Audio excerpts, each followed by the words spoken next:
కుట్టు అనేది వేసుకోవాల్సి ఉంటుందండి. చూడండి ఇలాగా.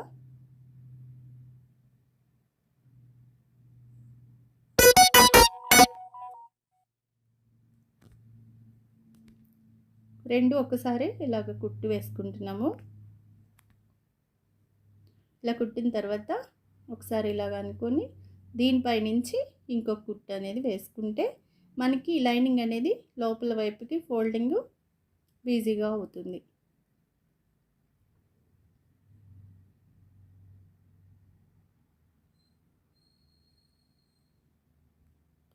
చూడండి ఇలా కుట్టుకున్నాక దీని మీద నుంచి ఈ చివరికి ఒక కుట్టు అనేది వేసుకోవాలండి పై వైపుకి.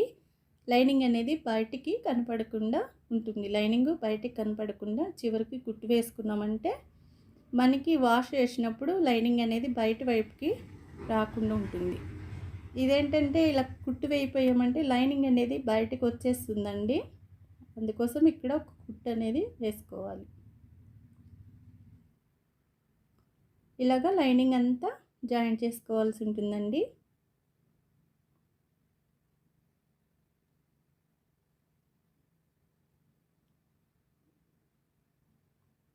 ఇలా రెండు హ్యాండ్స్ లైనింగ్ అనేది మనం జాయింట్ చేసుకుంటున్నాము.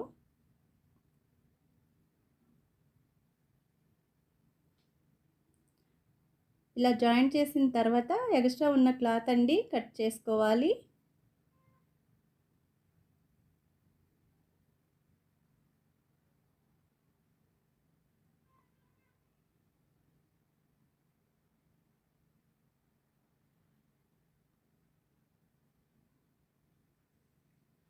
ఇలా ఎక్స్ట్రా ఉన్న క్లాత్ కట్ చేసుకున్న తర్వాత మనము ఇప్పుడు హ్యాండ్స్ అనేవి జాయింట్ చేసుకోవాల్సి ఉంటుంది.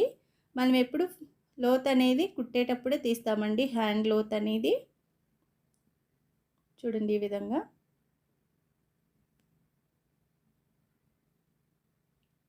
రెండు సమానంగా చూసుకొని ఇక్కడి నుంచి మనము హ్యాండ్స్ అనేవి జాయింట్ చేసుకోవాల్సి ఉంటుంది. భుజం మంట కట్స్ ఇచ్చుకున్న దగ్గర సమానంగా పెట్టి జాయింట్ చేసుకోవాలండి హ్యాండ్స్.